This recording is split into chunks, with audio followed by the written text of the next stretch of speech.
तो कहानी कुछ इस तरह से शुरू होती है जहां हमें कार्तिका नाम की एक लड़की से इंट्रोड्यूस करवाया जाता है। अब यहाँ कार्तिका की फ्रेंड प्रिया उसे मिलने आती है जो उससे ठीक तो है ना वगैरह पूछती है। असल में कुछ दिन पहले ही कार्तिका का ब्रेकअप हुआ था जिससे वो डिस्टर्ब थी और मूव ऑन नहीं कर पा रही थी। अब यहाँ प्रिया उसे बताती है कि उसके भाई ने एक पुरानी लाइब्रेरी खरीदी है। अब ये सुनकर कार्तिका खुश हो जाती है क्योंकि उसे बुक पढ़ना बहुत पसंद था और वो अपना माइंड ब्रेकअप से डाइवर्ट भी करना चाहती थी।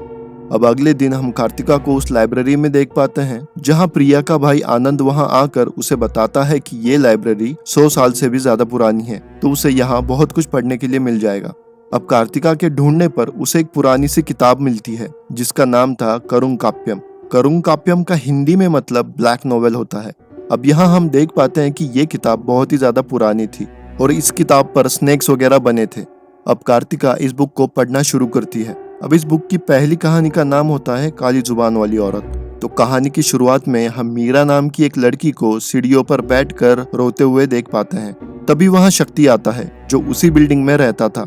अब शक्ति मीरा के रोने का रीजन पूछता है। तब मीरा उसे बताती है कि उसने इस अपार्टमेंट में एक फ्लैट रेंट पर लिया था और जब वो यहाँ शिफ्ट करने आई तो लैंडलॉर्ड पलट गया और अब वो रूम नहीं देना चाहता। अब ये बात सुनकर शक्ति उसे बोलता है कि पैंडेमिक का समय है और शायद उसे यहाँ कहीं भी रूम ना मिले, जिस पर शक्ति उसे आगे बताता है कि वो अकेला रहता है और मीरा चाहे तो उसके साथ पैंडेमिक के एंड होने तक रुक सकती है। अब थोड़ी हिचकिचाहट के बाद मीरा मान जाती है और शक्ति के फ्लैट पर कुछ दिन के लिए शिफ्ट हो जाती है।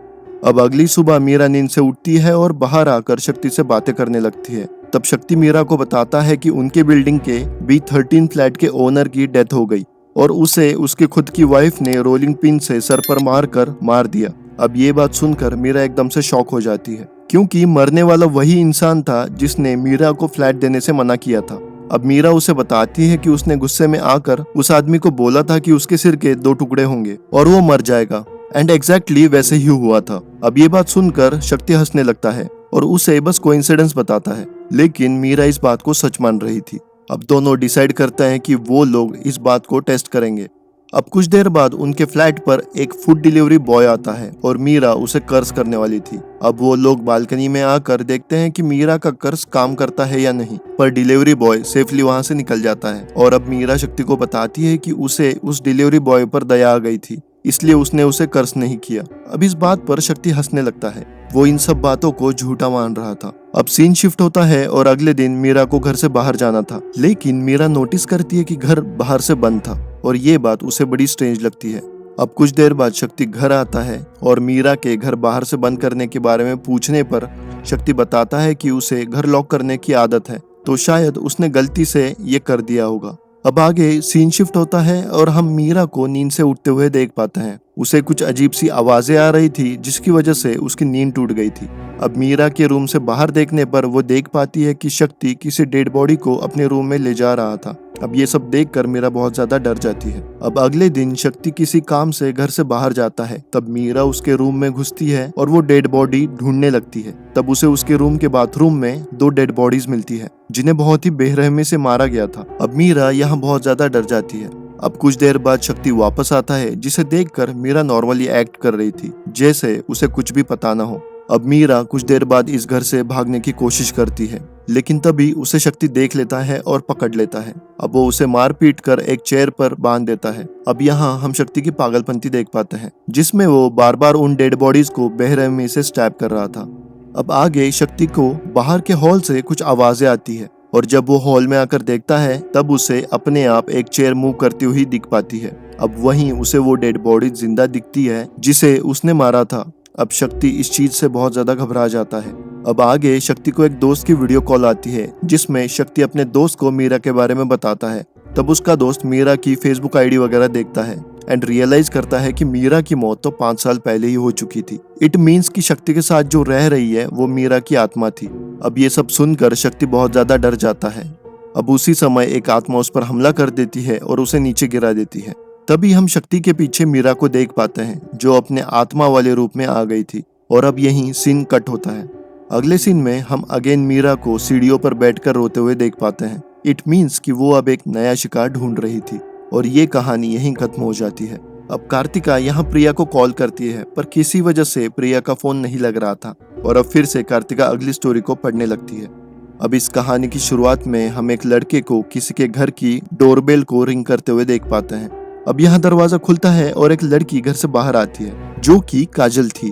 काजल असल में एक फेमस फिटनेस यूट्यूबर थी और ये लड़का काजल के साथ कोलैबोरेट करने आया था। पहले तो काजल उसे मना करती है, देन वो कोलैबोरेशन के लिए मान जाती है। अब आगे हम काजल की लाइफस्टाइल को देख पाते हैं जिसमें वो लोगों को ऑनलाइन योगा एंड ऑल सिखाती थी। ऐसे ही वो लाइव स्ट्रीमिंग भी करती थी। अब एक दिन काजल लाइव स्ट्रीमिंग कर रही थी, देन सडनली वो कैमरा में किसी अनजान इंसान को नोटिस करती है। अब काजल डर कर लाइव स्ट्रीम को बंद कर देती है एंड उस आदमी को ढूंढने लगती है। तभी अचानक से वो आदमी काजल के सामने आकर काजल पर हमला कर देता है एंड अगले ही सीन में समहाउ वो आदमी काजल से ही भागने लगता है। अब काजल एक ऑब्जेक्ट से उस आदमी के सिर पर मारकर उसे घसीटते हुए एक कमरे में ले जाती है। अब आगे हम देख पाते हैं कि इस रूम में कई सारे आदमी बंधे पड़े थे।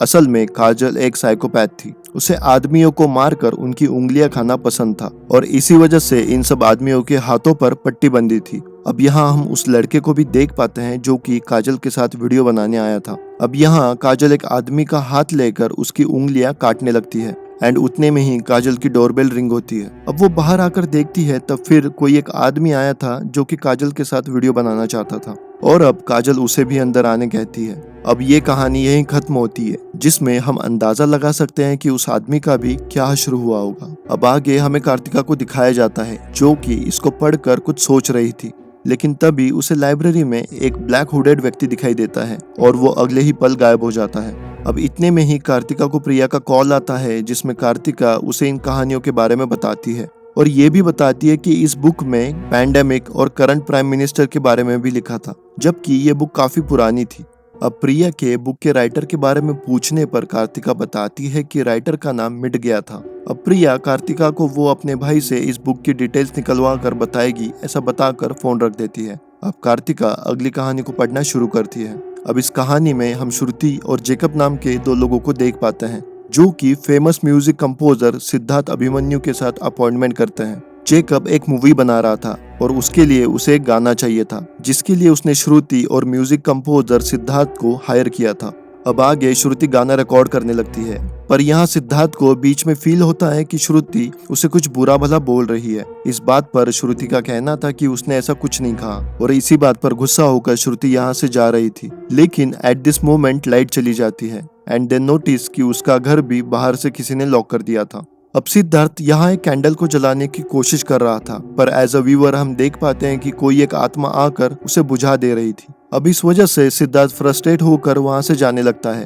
अब आगे अचानक से एक औरत वहाँ लैंप लेकर आती है। अब वो लेडी आकर दोनों के बीच में बैठ जाती है जिसमें इन लोगों को लगता है कि उस लेडी को सिद्धार्थ ने कैद करके रखा हुआ था। अब आगे सिद्धार्थ से पूछने पर वो बताता है कि वो ऐसी किसी भी लड़की को नहीं जानता और वो लड़की भी अब तक गायब हो चुकी थी। अब यहाँ इनके साथ कुछ पैरानॉर्मल गतिविधियां होने लगती हैं जिसमें उन्हें एक चाय वाला, एक किन्नर, एक बोना, एक पंजाबी और वो कैंडल वाली लेडी दिखती है। अब ये सब देखकर जेकब एंड श्रुति वहाँ से भाग जाते हैं। अब अगले दिन जेकब को उसके बॉस का कॉल आता है और बॉस उससे पूछता है कि क्या वो एक मरे हुए आदमी से गाना कंपोज कर रहा है। अब ये सुनकर जेकब को कुछ समझ नहीं आता। देन उसका बॉस उसे न्यूज देखने बोलता है और न्यूज ओपन करने पर जेकब रियलाइज करता है कि असल में सिद्धार्थ की तो कुछ दिन पहले ही शराब पीकर गाड़ी चलाने से मौत हो गई थी और इसी में सिद्धार्थ ने 5 लोगों को अपनी गाड़ी से कुचलकर मार दिया था।